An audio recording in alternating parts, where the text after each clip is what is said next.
Welcome back to the Bears Baseball Network. We had another great weekend of Bears baseball this weekend. Before we do anything, though, we are going to have a Hackin' Time next week, so be sure to send all of your doubles, triples, and homers to bearsbaseballnetwork@gmail.com to be featured on the next Hackin' Time. But I'll tell you what, Bernie, back-to-back now, right? Championship tournaments for 12U Burn still. At the very least, I know you've placed in the championship game in the last 4 weekends, 3 of the last 4, 4 of the last 5, Bernie.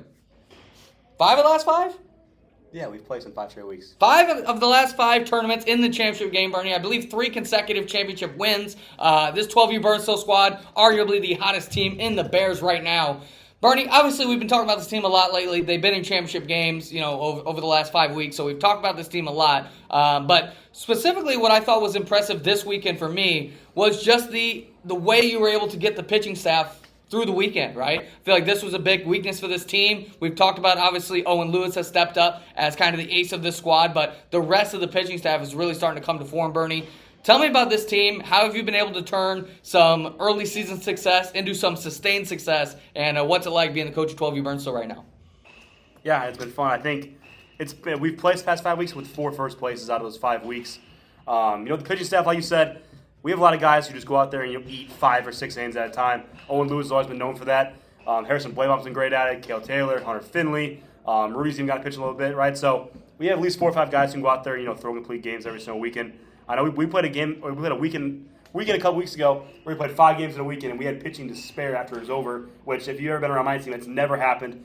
There's been weekends in the past years where we were out of pitching after 3 games, but to have even spares after 5 games is great to have. Rudy's also turned into a monster. Harrison's being Harrison. And guys like 5, 6, 7, like Rowan, Dowd, and Trey have really made this lineup a lot deeper. KJ, we were talking earlier in this week about how underrated of a stat innings pitched is, and I feel like that's kind of been a big difference maker for this Burnsville team, is their pitchers are not only pitching well, but also pitching a lot of innings. For you, KJ, what is the importance of, especially at the younger ages, being able to get a lot of innings on the mound? Yeah, I think, if you go to a Burnsville game, I don't know if they have guys who just overpower the other team, but they just got guys that come right at them. I mean, just pumping strikes, can throw multiple pitches for strikes. They got multiple guys that can do that. They got Saturday guys that can do it, Sunday guys that can do it. So just when you're that deep, man, it puts you in a good position to win every game. Another team that won another tournament this weekend was 14U Floyd. This team feels like really finding their form. And I'll tell you what, for a long time, 14U Floyd feels like their biggest strength has been defense. And this weekend, I thought defense was easily the worst part of our game, but our hitting and pitching more than made up for it. Bernie, I know you were very high on this pitching staff going into the season. Obviously, you got 4 guys who are kind of known quantities, and then some other names like a Trevor Anderson, like an Aaron Knoll, who've kind of stepped up in that area as well. What is it about this 14 Floyd pitching staff, Bernie, that makes it so good and they're able to kind of carry their team to win sometimes? Yeah, I mean, you have 4 guys you can give the ball to, basically say, go give me the win, I feel like. If any of those 4 guys, you can order them any way you want, but any of those 4 guys, I would feel comfortable giving the ball on Sunday and say, hey, go give me this win.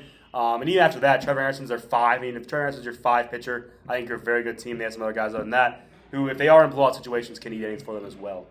KJ, I feel like when you're talking about building a team from scratch, you need your guys who are consistently good. And I feel like this team's got their Lucas Wilburns, their Evan Lancasters, their Logan Paynes that just week in, week out perform. But then you need some X factors. And I feel like, KJ, 2 of the X factors for this team have been Aaron Knoll and Joey Burgess. Both had big weekends again going into this weekend. How big is it for you, KJ, to have those guys, of course, that are consistently performing every week, but also have those kind of boomer bust bats as well?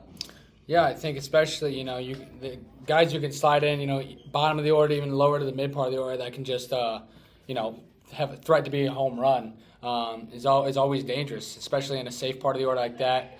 And that lineup has so much cushion around it, you can afford to have those guys. And when both these guys are booming, I mean, they can be the best hitters on the team.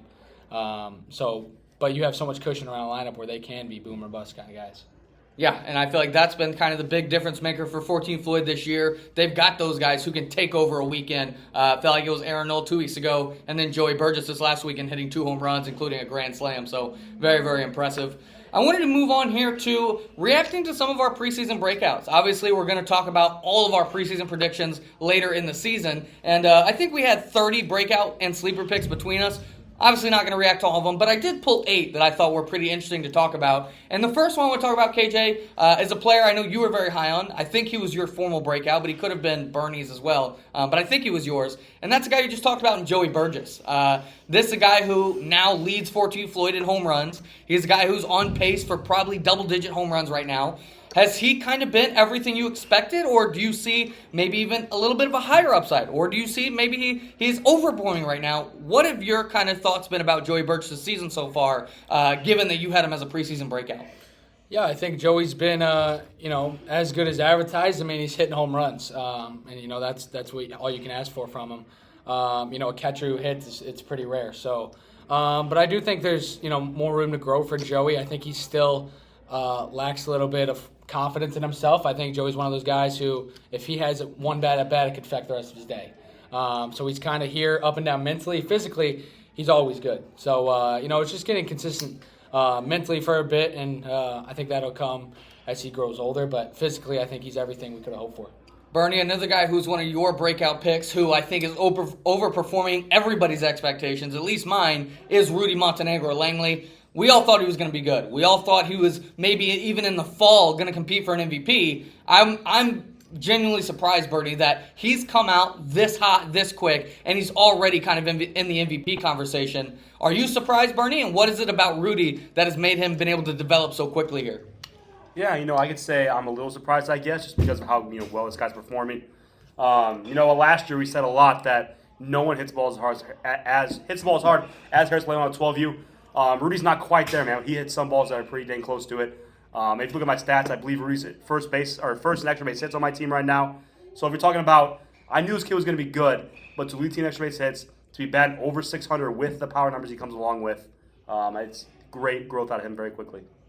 KJ, kind of on a different spectrum here is a guy who was a preseason breakout, but not to the same extent as a guy like Rudy or Joey. This is Owen Weibrecht, who I think came into the Bears as a defensive specialist, really was basically a nothing in terms of the offense. And this year, has he been a superstar? No. But he's been very, very solid and showing a lot of improvement. What has your kind of reaction been to Owen Weibrecht and his start to the season? Yeah, I think with Owen, the bat's still a work in progress. I think he has games where he looks like an unbelievable hitter, and he has games where he looked like how he looked, when he got here.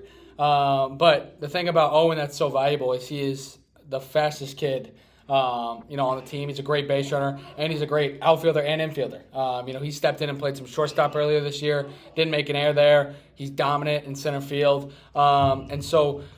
it allows me to be a little more flexible with his bat, and I'll give him some more leash with the bat. But when he's going good with the bat, he's as good as anyone.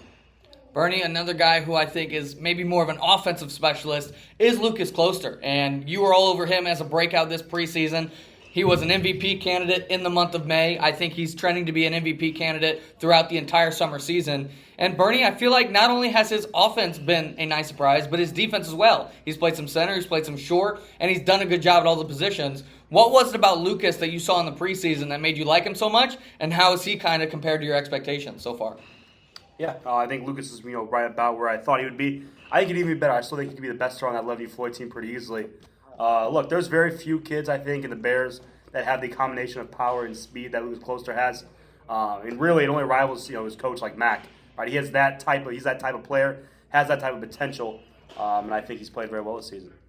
Bernie, moving over here to the pitching side, a guy that we had as a sleeper and breakout this preseason was Hunter Finley. And I feel like the general consensus was he's probably going to be a pretty good strike thrower, and whatever he gives you above that is just bonus. Hunter Finley's been absolutely more than a strike thrower, Bernie. I think he's got 37 strikeouts to 5 walks in 26 innings. He's been really, really good. He's got a low ERA. He's continually going out there and delivering good starts. Hunter Finley's been, in my opinion, Bernie, an out-of-the-park breakout. What has kind of been your thoughts coaching him so far this season? Yeah, when Hunter goes out there, for one, he wants the ball. He does not come out of the game ever, no matter how the game's going. And he's one of those guys that we talk about how many innings my team eats. I think this week he threw 5 innings. I think he threw 61 pitches doing it, right? So this guy's going to give you 5 or 6 innings. He's been more than a strike thrower, especially this weekend. He came out throwing very hard, has a changeup, has a curveball he can throw for strikes. And like you said, this guy walks absolutely nobody. KJ, another guy who walks absolutely nobody is Wheaton Hainline. He's a guy we like preseason as a guy who's going to go up there and pound the strike zone, which this 11U Floyd team desperately needed. I think if you remove one outing, Wheaton Hainline's strike percentage is up near 68%. This guy absolutely just pounds the zone, gives his team a chance in every single game. What is it about Wheaton Hainline, KJ, that has allowed him to be this consistent on the mound, and what has he added to this 11U Floyd team? Yeah, I think especially at this young of an age, all you need is strikes. And, kind of like Bernie's team we talked about, if you can get someone who's efficient at this age, they're likely going to be your best pitcher. So just a guy you don't have to use bullpen after him usually. When he pitches, he keeps the pitch count low. And he's going to leave it up to your offense. And we know we have pretty good offenses here in the Bears. Bernie, another guy who's kind of known as a strike thrower, Mason Geddes, coming into this season. Bernie, Mason's got 60 strikeouts here in the middle of June. He's absolutely dominating hitters and still has kept those walk numbers down. I think he's like 60 strikeouts and like 10 walks. He was your preseason Cy Young pick, Bernie. Has he been even better than you kind of expected, or where do you see from this Mason Geddes season so far? Yeah, I think I got to say that, I picked my Cy Young. His strikeout numbers are still higher than I thought they'd be. Knowing type pitcher Mason is, I knew the walks would be, around like basically nothing. But the amount of velo this guy gave in the offseason, I think he went from probably something like 64, 65 to well over 70 and 72 or 73 right now. Again, another guy has 4 pitches he throw for strikes, absolutely nasty. Can throw him in any count he wants. And now, just to add to that, he does throw hard now.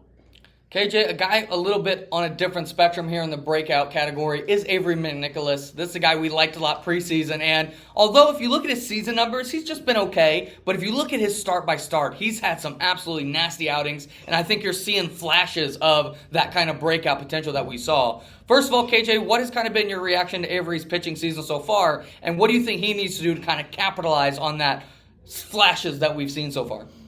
Yeah, I think that's, kind of thing we talk about Joey Burgess. He's always good physically, but he's here mentally. He's one of those guys. He has a bad first inning. He's probably going to have the baddest rest of the game. And that's just how he is. So, just being consistent mentally as consistent as he is physically. I mean, he's got a great curveball. He throws pretty hard.